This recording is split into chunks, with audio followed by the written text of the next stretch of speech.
Brittany, today I saw that you tweeted that you thought, after listening to Governor Fallon's address, that what she didn't say was actually more interesting than what she did say.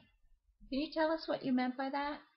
Absolutely, and thank you for mentioning my tweets. I'm a big Twitter person. If you follow me there, I'm Brittany OKC.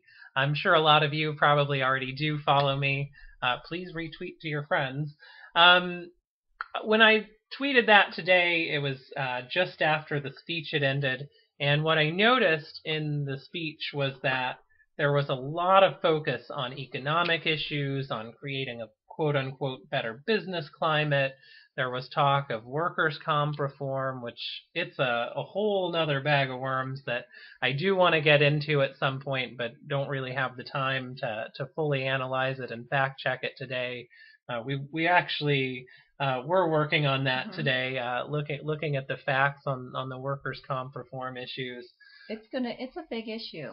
It is, and I think it's going to bear some further examination. But like I said, so there was a focus on economic issues, workers' comp reform, tort reform. She one time briefly mentioned infrastructure investment, but kind of left that out and didn't go into much detail there. So I found that interesting, the lack of detail on investment and infrastructure. And then I found it interesting that there was no mention of the social issues. The Oklahoman has come up with a name for some of the senators and representatives that are known for pushing the anti-choice bills, the anti-evolution bills, the guns on campuses bills, and immigration reform. The bills that put us on national news and in the national headlines. Exactly. The ones that, folks up where you're from and in your part of the country would think make us look a little bit silly and maybe not be as open for business. So I think by leaving those out, it may have been a signal to us that she's not wanting to engage on those issues. But it seems that the Ideologue Caucus is not really taking no for an answer from the Republican leadership. 50 folks or so, led by Charlie Meadows back in November, went up to Bartlesville for the House Republican retreat to protest the Republicans, who they said were becoming Republicans in name only, or rhinos, because they said that they wanted to focus on economic issues rather than social issues.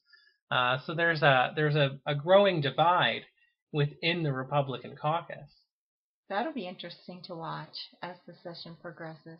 Yeah, absolutely, and I think folks who really want to hear more about this divide, this is going to be one of the places where we really do cover that.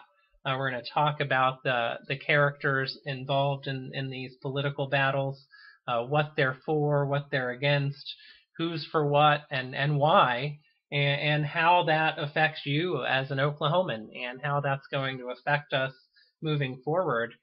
I'm really interested to see as we move forward in the next few weeks whether some of these bills make it out of committee, and if they make it to Governor Fallon's desk, what's going to happen to them. In previous years, Governor Henry was there to kind of be the fall guy for the Republican leadership, and for some of the bills that did make it through, they could always count on Governor Henry to veto them. And they could bottle up bills in committee by telling their Ideologue Caucus members, oh, Governor Henry's going to veto that, so let's table that for another year. And now they have their own governor, so it's going to be really, really interesting to see what they have to say. It's going to be a fascinating session, and we're glad that there's a place we can go to get Brittany's take on what's happening at the Oklahoma legislature.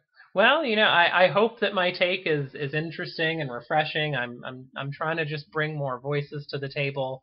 It doesn't seem like we can count on just the traditional media to get the full story out in Oklahoma here. So I hope I can serve you, the viewer, by bringing these commentaries and this analysis to you.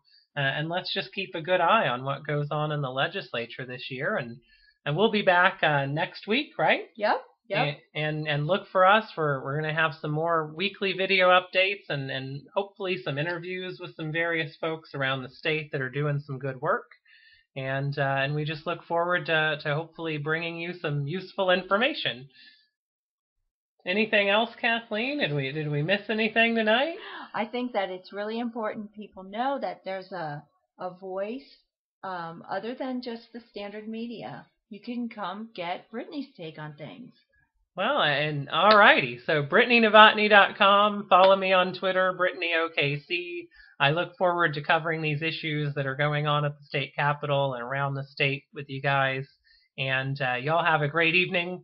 I'll come back and comment in the comment section at some point if you leave some comments and have some questions for me. And let's just go out there and make Oklahoma the best it can be. Sounds good.